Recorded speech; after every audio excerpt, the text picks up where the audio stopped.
equipment here tonight. Welcome back, everyone. I'm John Foster, and we've got some business and a great speaker in store. So we're going to start out with the Pledge of Allegiance to the flag. I pledge allegiance to the flag of the United States of America and to the republic for which it stands, one nation, under God, indivisible, with liberty and justice for all. Okay, have a seat. Okay, first we're going to take care of business. This is our annual election night, and the bylaws call for us to elect the officers and trustees by majority vote of those members present. So the Board of Trustees, and this is sort of, I'm not accustomed to this, so forgive me until I get accustomed to this microphone. Maybe I'll just set it down, or is it better with a microphone? Use it, okay. The Board of Trustees has recommended the following nominees for officers, a one-year term. Myself, John Foster, as president. Jerry Pickett, raise your hand. Jerry, where are you? There he is, way in the back, as vice president to replace the retiring John Corcoran. John's going to devote more time to the seniors. Secretary Nancy Laporte in the back, Reverend Laporte, if you will, and our treasurer David Almeter, who rides herd on our money. Thank you, David. And for trustee for a 3-year term, Amanda Dudley.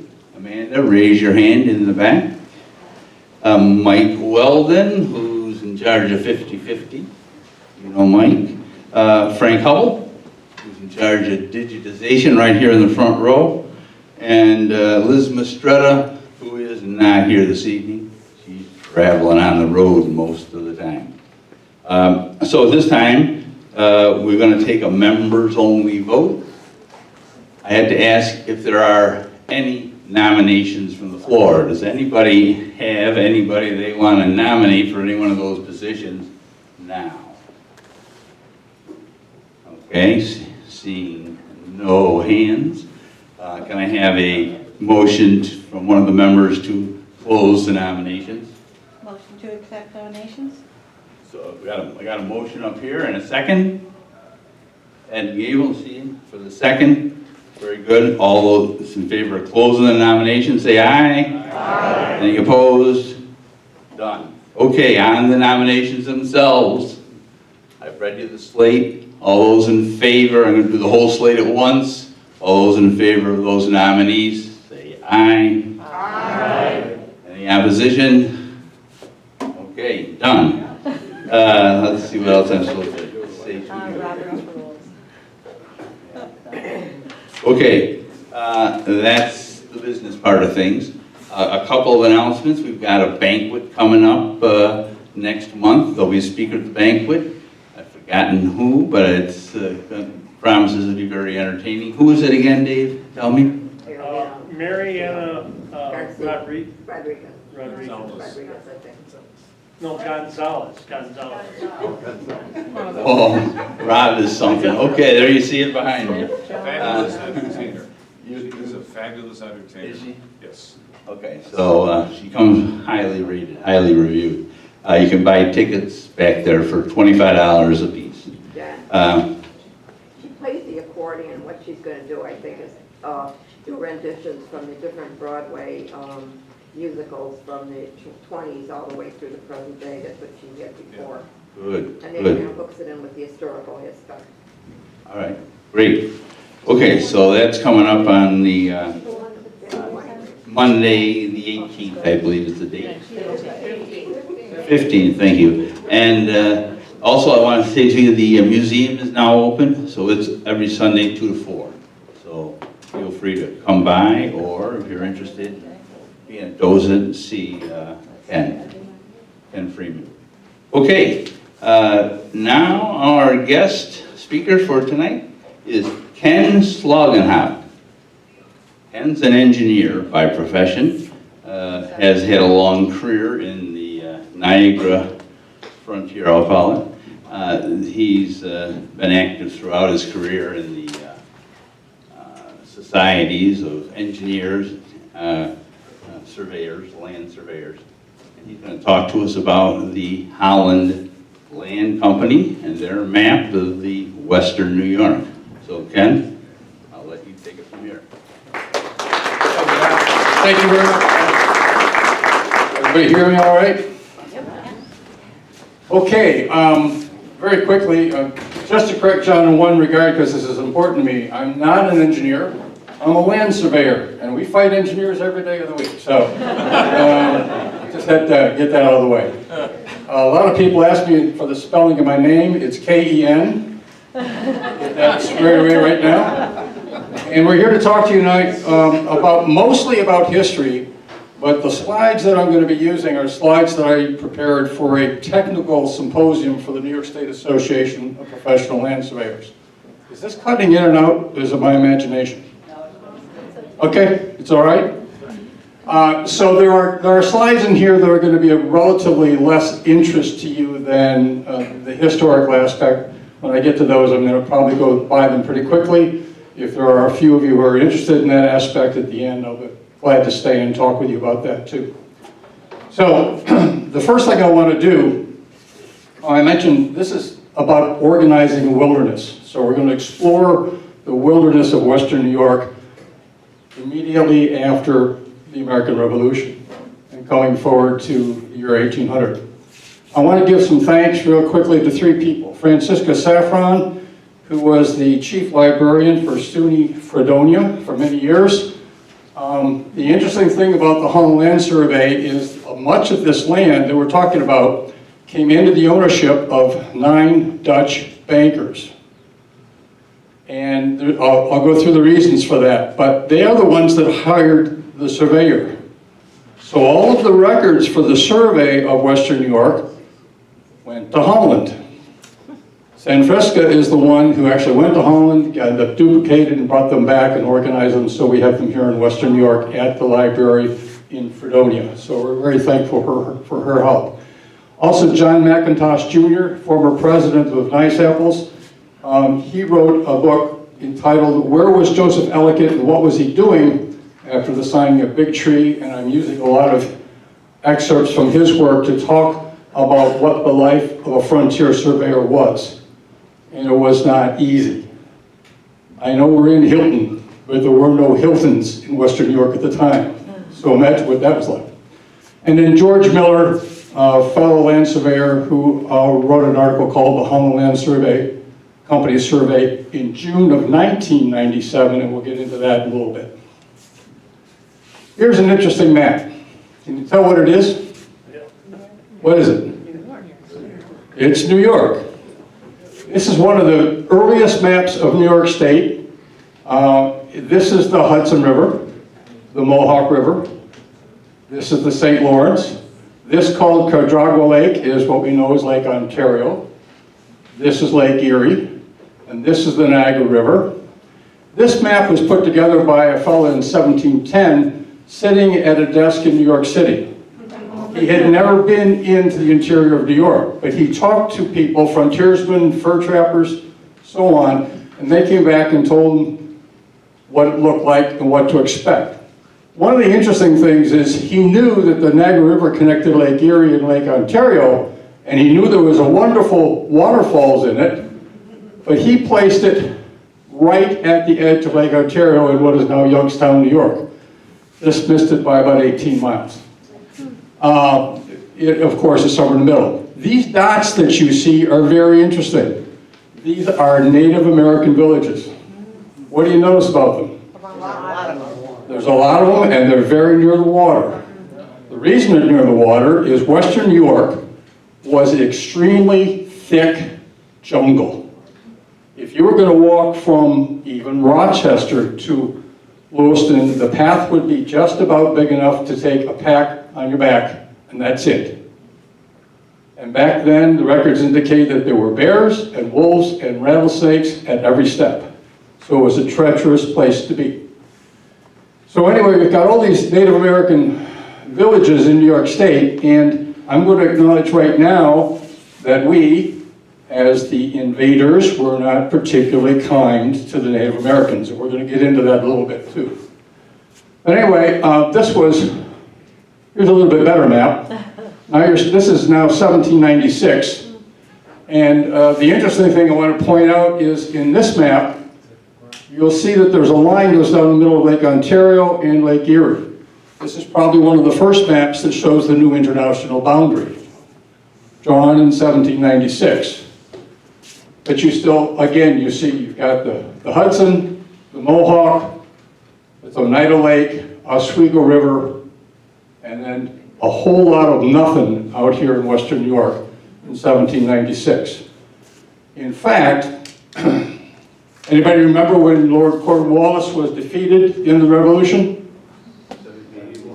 1783. Do you know when the British Army left western New York? 1796. This is what's known as the holdover period. They weren't going anywhere until they had gotten everything out of our politicians that they could. So Fort Oswego and Fort Niagara were still occupied by the British Army at this era. And if you, as a New York citizen, an American citizen, wanted to travel in this area, you better have a letter on you signed by a commandant of one of those two forts, or you might find yourself in Montreal.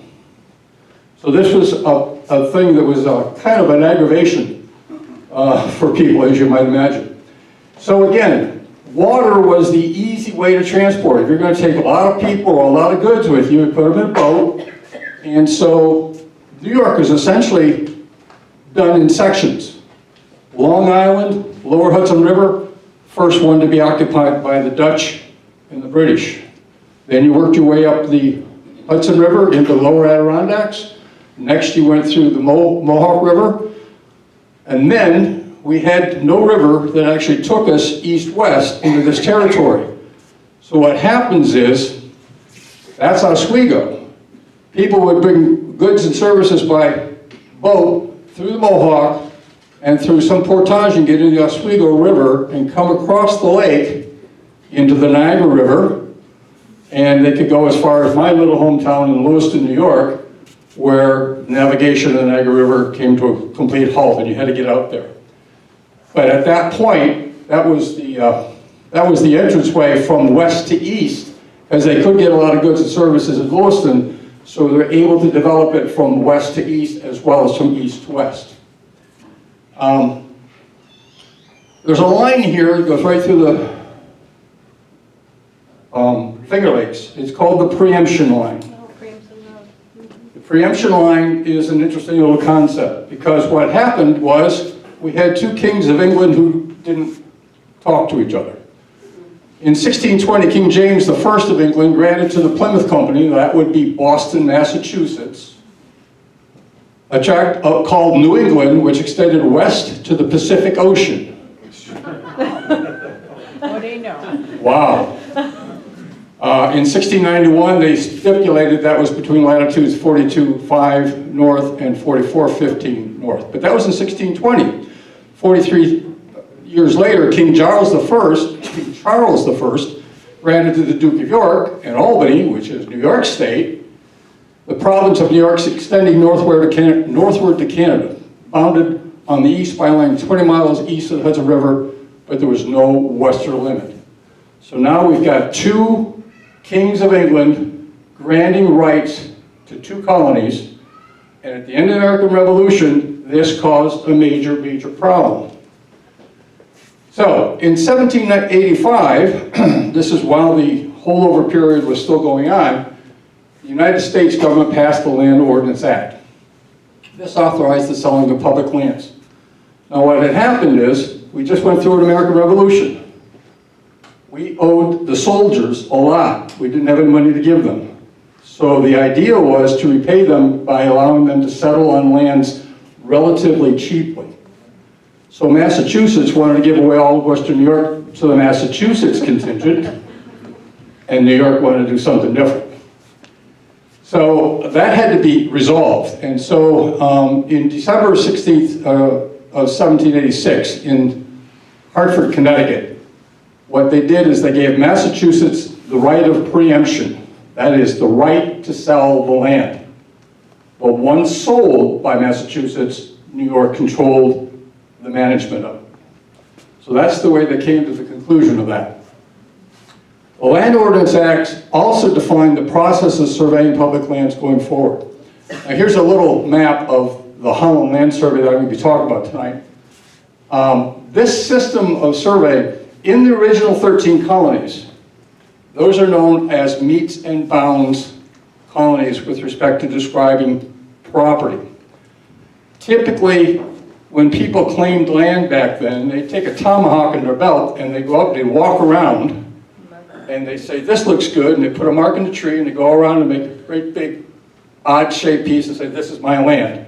And eventually when the government came in, they'd go in and they'd get a deed for it, and that's the way they did it. So the 13 colonies, including most of New York State, are pretty odd-looking in shape and size. The Land Ordinance Works, Land Ordinance Act, specified a new way of surveying land for all of the public land states, that is the non-colonial states going forward. It was designed by Thomas Jefferson, and when you get into Ohio, you see it very dramatically, but the very first use of it was in the Holland Land Survey. That's what we're going to talk a little bit about tonight. Now, we're technically not in the Holland Land Survey here. We're in the Phelps-Gorham Purchase. And in 1788, Nathaniel Gorham and Oliver Phelps bought 6 million acres of land from Massachusetts. That was how Massachusetts was getting out of it. So they gave them a little bit of cash and they gave them a mortgage, if you will. And they began to develop it. About 1790, they couldn't make their payments. So 2/3 of what they got went back to Massachusetts. At the same time, Robert Morris, who was the original, one of the major financiers of the American Revolution, and a fellow who dabbled in land acquisition on his own merits, applied for and bought the land for Massachusetts. And he divided it into, he got 5 deeds for it. He kept 1 parcel, and the other 4 he sold to a consortium of Dutch banks. Now the Dutch banks had provided a lot of money for the American Revolution. They were kind of our bankers. John Adams had a lot to do with that. We'd be thankful for that. But they got to buy what Morris didn't keep. So he sold those to the 6 Dutch bankers, and the bankers themselves purchased more land in New York and Pennsylvania. In 1795, they formed the Holland Land Company, which we're going to call the Holland Land Company, because I don't speak Dutch. Here's a copy of a deed. You can't read it, don't expect you to. Signed by Robert Morris. This is one of the deeds into the Holland Land Company.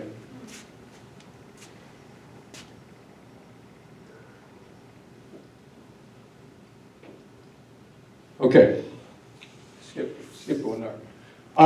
There was a fly in the ointment, and this has to do with all of those little Native American properties that we saw.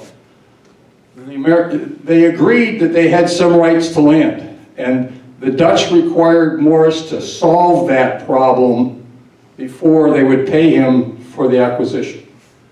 So in September of 1797, he held the Treaty of Big Tree in Geneseo.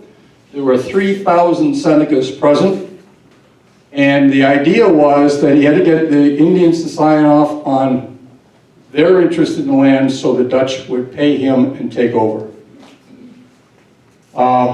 There were a lot of shenanigans went on, a lot of fire and water, a lot of those things got heated, a lot of fights, but in long and short of it is that they received a $100,000 trust and approximately 200,000 acres of land, which was to be done in 13 reservations. So with that act, he solved the problem. He was able to close the deal with the Holland Land Survey, and now we're ready to survey the land and find out exactly what it is we've got. Here's an early sketch of the locations of some of the reservations that were going to be included. And And from that, that was used as a tool in doing the surveys. The very first thing the Holland Land Company had to do was mark those reservations on the ground, because that land was outside of their purview, and that had to be established. Here's another map that shows the Holland Land Survey, some colors in it. You see the way the lines work around the reservations. So they chose Joseph Ellicott as the surveyor to do this. He also brought his brothers, Andrew and Benjamin Ellicott. They had done a portion of the Mason-Dixon line, and at the time when they came to Western New York, they were leaving Washington, D.C., where they were laying up the nation's capital. They were brilliant surveyors. Andrew in particular was a very, very skilled surveyor with a lot of experience. Benjamin is skilled with his hands, so skilled that he's able to make survey instruments that are called transits. And a transit is an instrument that can be leveled over a point. It has a compass on it, but it also can sight up to the one guiding light that they had to work with, which would be what? The North Star. The North Star, Polaris. So in 1790s, they're establishing true north lines by looking at the North Star. Any surveyors in the crowd? Really? Have you ever observed the North Star? I think so, yeah. I mean, through an instrument. No. Oh, well, it's very, very complicated. We have an ephemeris, so we know where the North Star is, because it makes a little circle. When you're looking at it, it looks like it's fixed in the sky, but you put a crosshair on it, it makes a circle. So twice a day, it's exactly true north, and then it goes out to elongations east and elongations west. In order to do a precise location of that, you have to have an extremely good tool to measure time, so that you can use the ephemeris to figure out what the true course is. They didn't have that tool. We'll get into that a little bit more. So anyway, immediately after the Treaty of Big Tree, they started to do the survey. And the first order of business is to say, well, what do we really own in terms of precise locations of the boundaries? So the first order of business was to define the shore of Lake Ontario, the eastern bank of the Niagara River, and to create a mathematical description of that. And there was one other little problem that I'm going to get into in just a minute that they had to solve as well. So let's take a look. This is the Phelps and Gorham purchase.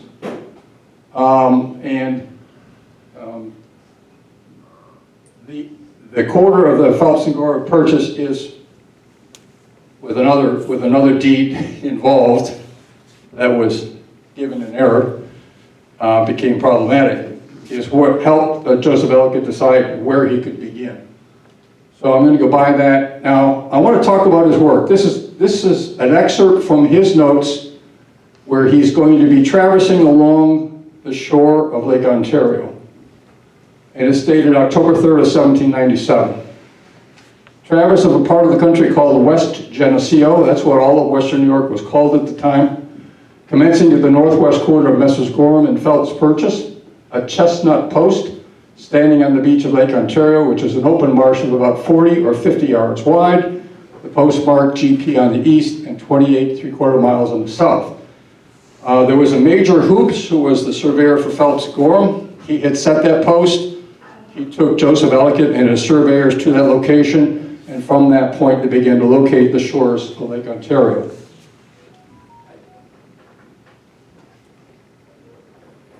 That's Phelps and Gorham Purchase. That's the point of beginning. And they had to survey and locate the entire shore of the lake, then along the Niagara River, and all the way down to this north-south line between New York and Pennsylvania.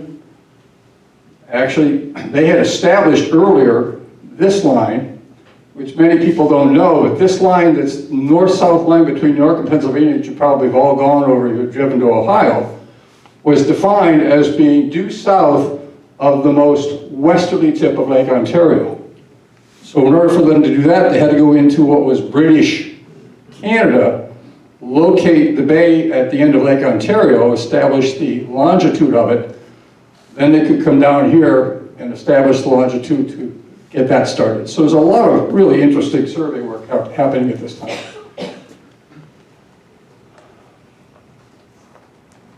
So Ellicott was a bit of a genius.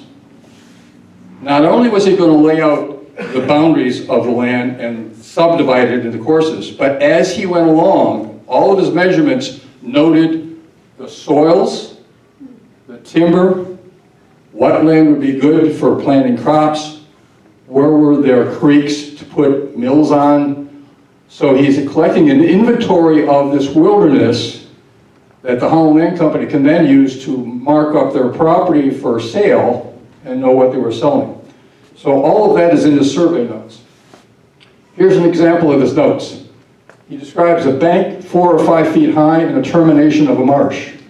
A small marsh on the back of the beach and a mouth of a small creek at 3.50. 3.50 means from the last point he set, 3.50 chains. Who knows how long a chain is? 66 feet? 66 feet. It's a nice handy number, isn't it? 80 chains is a mile, if you do the math. Just an interesting aside, I like to tell this story. All units of measurements come from the human body, right? There's an inch, there's a span, a yard. In a book, a textbook on surveying from the early 1530, a chain is divided into 4 rods. Each one's 16.5 feet. So if you ever see a 2-rod road or a 3-rod road or 4-rod road anywhere, that's 16.5 times 2, that's the width of the road originally. But the length of the rod was established by this gentleman teaching surveying by saying, you shall go down to the church on Sunday morning, you take the first 16 men that come out of worship, and you put their left feet together, heel to toe. You cut a rod from the heel at the back to the toe of the 16th man, and that is your rod. And then over time, that became 16.5 feet, 4 of them became 66 feet, and a chain. Well, what he's doing here is he's describing as he goes along what the land is like and what he's coming up against. He goes to a mouth of a large creek, large enough to turn an overshot mill, enters the lake at 2.50. Land on the creek for a half mile is marshy and no timber. Encamped at this place, about 9 at night, there came a violent thunderstorm from the southeast with hard wind and rain. Blew down our tents, the wind about 12 shifted to the north and blew a gale. Storms of rain continued all night. The sea ran so high that all hands were obliged to turn out to the boat and of course suffered both cold and wet. October 4th lay by all this day, the wind too high to settle the needle. Now, during the day, you can't see the North Star. So periodically, at nighttime, when they had a clear night, they would observe the North Star and check the deflection of their magnetic needle with respect to true north. But if the wind's blowing hard, that needle never settles.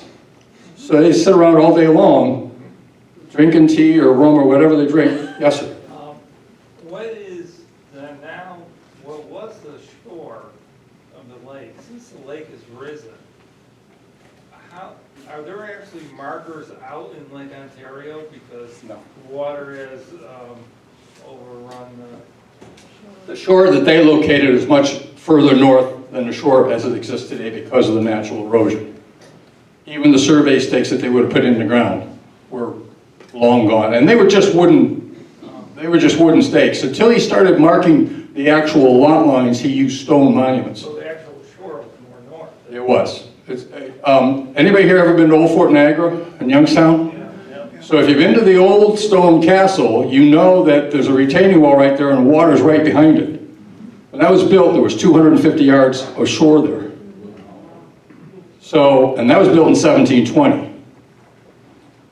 So, yeah, what they located no longer exists.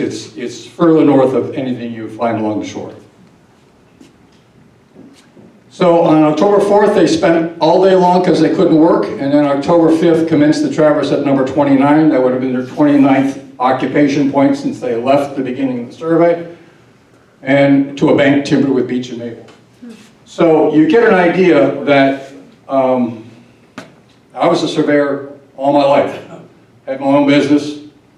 I worked on long distances. You go up in the Adirondacks and do a big survey up at Adirondacks. You might work 10, 12, 14 hours, but then you go to the hotel. You have a hot shower, you get a meal, you get a nice bed, you sleep. These guys didn't do that. They just never got away from it. They were there all the time. And it was a tough life. On the evening of October 5th, this entry appears. In camp for the night and observed the variation, which we found to be 3 degrees, 10 minutes west. And the observation taken half an hour after the polar star passed the meridian going west. Now this was an example of them correcting their needle as best they could as they went to get the best precision they were capable of doing. So you have to have a very clear night. October 5th, 1797 would have been a clear night on the shore of Lake Ontario, and they could set their transit up and actually look at the North Star and sight it. And they thought well enough to say it was a half an hour after the star passed the meridian going west. So we know the star was not exactly at north. It would have been west of north by some amount. That would have been defined in the ephemeris. And when he sighted it, the needle was 3 degrees, 10 minutes west of north. So then he can take all the rest of his magnetic observations the next day and make an adjustment to get relatively true bearings and distances. Or not distances, bearings and azimuths. I find it in 1790s to be an extremely interesting process that these people were going through to get precision. So, I told you one more thing. So he does everything from the Phelps Gorham Purchase to the mouth of the Niagara River. The bank of the Niagara River was not the limit of the Holland Land Survey because of a thing that happened in 1763 called the Devil's Hole Massacre. Anybody ever hear of the Devil's Hole Massacre? Well, there was a portage around Niagara Falls. It began in Lewiston, went up the hill, and you couldn't take a boat any further. But in Lewiston, you come up, carry your boat and your goods on your back for about 8 miles on a portage around Niagara Falls. When the British were there, after 1759, they improved the roadway so they could take ox carts and ship more goods. About this time, Pontiac in the Michigan area is coming up with the idea that the Native Americans got to get together one more time and we're going to push the British back into the ocean and take our land back. It's called Pontiac's Rebellion. At the same time, the Seneca, who lived in Western New York, they were the keepers of the Western Door, they had been working to haul goods along the portage for the French. When the British came, they built an inclined tramway, they built a roadway, they essentially fired the Senecas, and they weren't happy about that. So in September 13th of 1763, there was a wagon train of British soldiers going along the portage, and they were totally massacred. In the first massacre, there was about 80 people there. 3 people survived. John Stedman, who was the head of the portage at the time, was